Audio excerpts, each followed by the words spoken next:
मैं राजेंद्र रंजन गायकवाड़ बिलासपुर छत्तीसगढ़ से। आज शाम के समय हमारे बीच प्रोफेसर सुमन नागपुर से आए हैं और मैं आपका स्वागत करता हूँ। साधुवाद, जय भीम, नवोदय।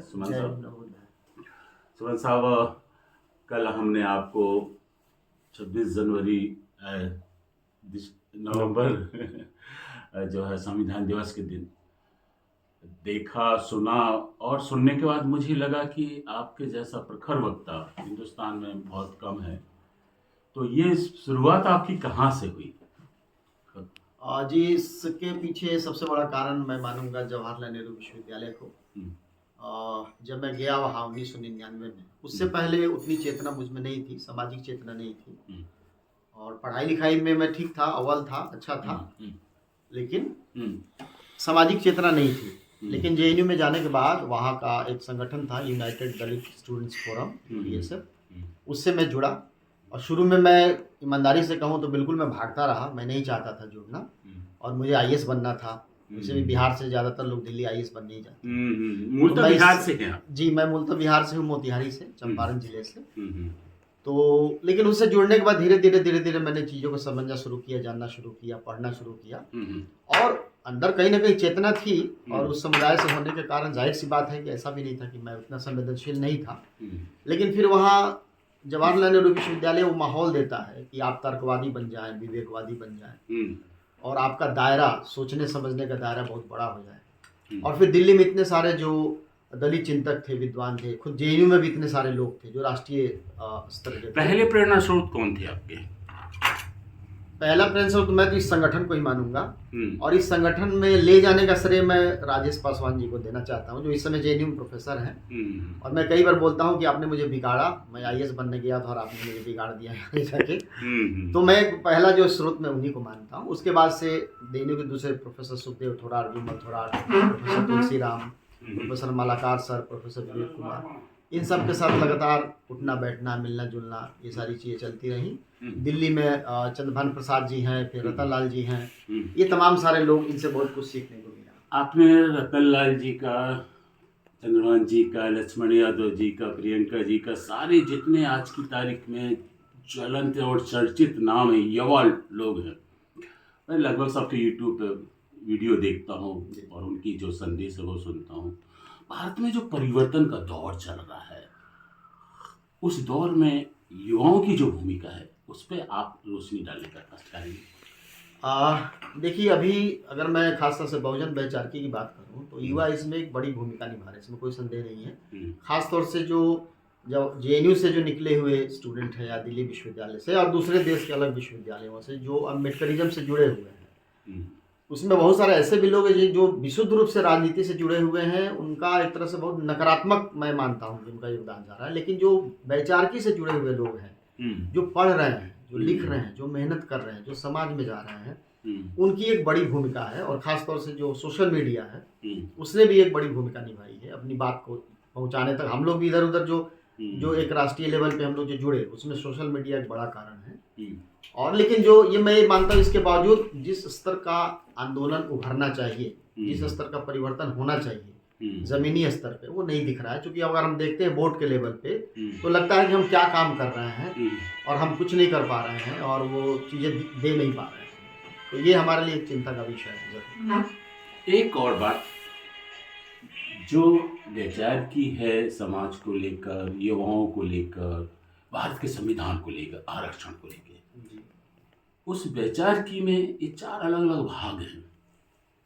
उन भागों को अगर हम प्राथमिकता के आधार पर रखना चाहें प्रोफेसर साहब, तो क्या बेहतर क्या होगा?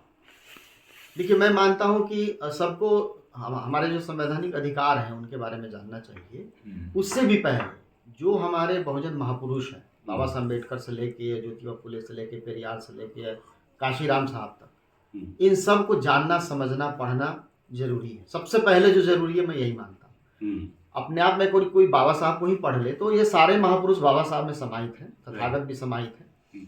तो इससे ये होगा कि कम से कम हमारे जो नौजवान होंगे, जो नई पीढ़ी होगी, ये समझ पाएगी वैचारिकी को। बाबा साहब को जानने का मतलब है आप संविधान की ओर बढ़ेंगे ही बढ़ेंगे, जानेंगे ही जानेंगे। मेरा ये मानना है कि चेतना इसलिए भी नहीं आ रही है लोगों में, जो लोग पढ़ते नहीं, साहित्य नहीं पढ़ते हैं, वैचारिक साहित्य भी नहीं पढ़ते हैं। बहुत सारा हमारा दलित लिटरेचर है, आदिवासी लिटरेचर है, वो लोग भी नहीं पढ़ते हैं। तो अपने समाज में पढ़ने का कल्चर जरूरी है कि इसको विकसित किया जाए। इसके न होने का भी एक नुकसान मुझे लग रहा है। डॉक्टर साहब, इतने अच्छे अनुभव को लेकर आप चल रहे हैं और अध्ययन के नाम से, विचारकी के नाम से जो आपके प्रयोग हैं, डॉक्टर सुमन को कहाँ ले जाना चाहते हैं?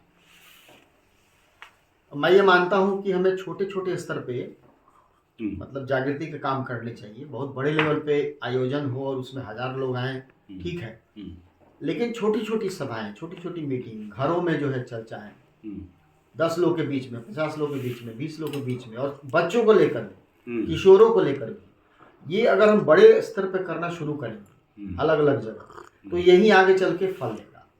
जो दूसरे लोग करते हैं, अगर आरएसएस की बात करें तो वो ये काम करता है, उसकी तारीफ करनी चाहिए कि उसमें डेडिकेटेड लोग हैं, ठीक है, उनकी जो भी विचारधारा वो अपने उसमें अपना काम कर रहे हैं। लेकिन वो सब लोग जब सुबह सोए रहते हैं तो विसिल बजा के वो किसी फील्ड में इकट्ठा हो जाते हैं। अनुशासन है उनके यहाँ है, समर्पण है, वो प्रतिबद्धता है। क्या हमारे लोग में वैसी है? नहीं है। हमारे लोग भी वहाँ जाके काम कर रहे हैं उसी प्रतिबद्धता के साथ, लेकिन यहाँ नहीं करते हैं।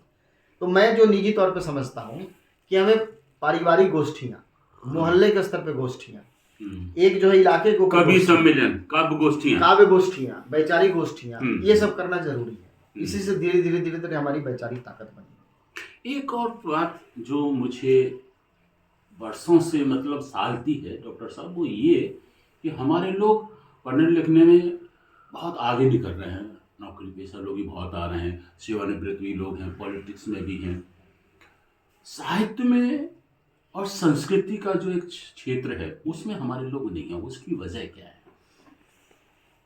देखिए, जो लोग नौकरी में आ रहे हैं वो बात तो ठीक है, लेकिन उनका सामाजिक योगदान जिस रूप में होना चाहिए उस रूप में नहीं मिल रहा है, नहीं मिलता है। और साहित्य में दलित साहित्य जैसे शुरू हुआ, हिंदी में तो मतलब 90 के बाद से ज़्यादा तेजी पकड़ा, उसके पहले छिटपुट है।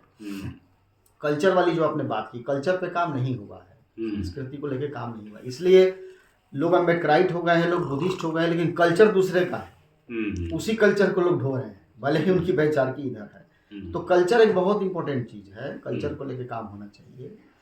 साहित्य में जाहिर है लोग मतलब वो जो जिस तरह से और मात्रा बढ़नी चाहिए उस तरह से नहीं है, लेकिन फिर भी दलित साहित्य लिखा गया, लोग लिख रहे हैं। डाइवर्सिटी की थोड़ी कमी है, लेकिन नई पीढ़ी जब इसमें आएगी और लोग भी जब आएंगे तो मुझे लगता है ये भी समृद्ध होगा। और हम लोग चूँकि विश्वविद्यालय से जुड़े हुए हैं तो मैं आपको कह सकता हूँ, भरोसा दिला सकता हूँ कि पूरे देश के स्तर पे, चाहे वो राज्यों के विश्वविद्यालय हो या केंद्रीय विश्वविद्यालय, सबसे ज़्यादा अगर रिसर्च हुए हिंदी लिटरेचर में तो दलित साहित्य, आदिवासी साहित्य, स्त्री साहित्य पे ही हुआ है। इसका मतलब कि लिखा तो जा रहा है। अच्छा, एक और बात जो है डॉक्टर साहब, अभी बात हम चारों वर्ग की कर रहे थे, जैन जी का जो मामला चल रहा है, युवाओं का बात चल रहा है। रात को भी आप जो देखेंगे तो युवा ज़्यादा ही थे और उत्साहित भी हैं। कुणाल ने बहुत अच्छा, पहला प्रयोग नहीं है, मैं वर्षों से इनको देख रहा हूँ, उनके पिताजी को भी देख रहा हूँ। रात का काम, अकेले की बात नहीं कर रहा हूँ, हिंदुस्तान में ऐसे कितने कुणाल जो हैं जो काम कर रहे हैं। आप कुछ बताना चाहें, युवाओं को क्या संदेश है? मेरा प्रश्न है। देखिए, सही है कि युवा सक्रिय हैं, एक्टिव हैं, लेकिन थोड़ी युवाओं में दूसरे तरह की निराशा भी है, नौकरी को लेकर, रोजगार को लेकर, ये सारी चीज़ें एक संघर्ष है। खासतौर से जो दलित समाज के, आदिवासी समाज के जो युवा है, ओबीसी समाज के युवा है, उनके सामने ज़्यादा संघर्ष है, रोजगार का भी संघर्ष है। और आजकल का जो माहौल है नौकरियों को लेकर, खासतौर से एकेडमिक्स की बात करें तो दूसरे विचारधारा वालों की नौकरी ही नहीं लग रही है कहीं भी, किसी यूनिवर्सिटी में, कॉलेज में। तो अब कोई अगर युवा एक्टिव होगा इस समाज का, अगर वो सबके सामने आ जाएगा कि अम्बेडकराइट है, तो उसकी कहीं नौकरी नहीं लगेगी, उसको दूसरे तरह से लोग टारगेट करेंगे, वो प्रशासन के स्तर पे, पुलिस के स्तर पे परेशान करने के लिए कोशिश करेंगे। तो एक बड़ी चुनौती है, एक ये चीज़ है। इसके बाद भी रिस्क लेके युवा आगे आ रहे हैं, और देश भर में जहाँ भी आंदोलन चल रहा है, इसमें कोई संदेह नहीं कि युवाओं की बड़ी भूमिका है। फेसबुक पर आप देख लीजिए, सबसे ज़्यादा जो लिखने वाले, बोलने वाले जो लोग हैं वो युवा हैं। बस उनको जरूरी है कि जैन जी की जो हम बात कर रहे थे, उस जैन जी ने ये है कि आने वाले समय में जी क्या भारत में भी युवा कुछ क्रांतिकारी कदम उठाने की स्थिति में है? अब देखिए, जो बहुजन समाज है अगर वो वैचारिकी से जुड़ेगा और अधिक स्पीड से, तो उससे हम अपेक्षा कर सकते हैं। बाकी जो या दूसरे समाज का, मुझे उसमें फिलहाल कोई संभावना नहीं दिख रही है, क्योंकि एक तो गाली गलौज का एक पूरा जो है जेएनजी तैयार हो गया है। जो पॉलिटिकल लोग हैं खास तरह की राजनीति में 2014 के बाद जो राजनीति देश में आई है उसमें असभ्य है और लफंगे युवाओं की फौज तैयार व्हाट्सएप यूनिवर्सिटी वाले। तो मुझे नहीं लगता है कि ये कोई क्रांति करने वाले हैं। ये अगर मार भी खाएंगे, नौकरी भी नहीं होगी, लाठी भी खाएंगे, तो भी इनके अंदर क्रांति की कोई चेतना नहीं होगी, क्योंकि सरकार इन्हें मानसिक रूप से गुलाम बना चुकी है। जो बहुजन समाज के जेएनजी है उससे जरूर अपेक्षा है, क्योंकि वो विचारधारा से जुड़े हुए हैं। वो जितनी तेजी से विचारधारा से जुड़ेंगे, हमारे महापुरुषों से जुड़ेंगे, उनसे ज़्यादा अपेक्षा होगी और भारत में क्रांति वही कर सकते हैं। बहुत धन्यवाद डॉक्टर साहब, आपका हमारा संवाद चलता ही रहेगा। 4 बातों को आपने रखा है कि युवाओं को क्या करना है, किस तरीके से हमारे भारतीय जो राजनीति है, सामाजिकता है, संस्कृति है, साहित्य है, उसमें एक रूपता हम कैसे लाएं और जो उत्थान है समाज का वो कैसे हो, उसमें हम अम्बेडकर साहब को कोट करते हुए ने तथागत के संदेशों को भी आपने इशारे में कहने की कोशिश की है। धन्यवाद आप सब श्रोताओं का, दोस्तों का, सुमन साहब का, कुणाल का और उनके साथी का, कि आने वाले समय में हम आपको फिर सुनते रहेंगे। नमो बुद्धाय, जय भीम।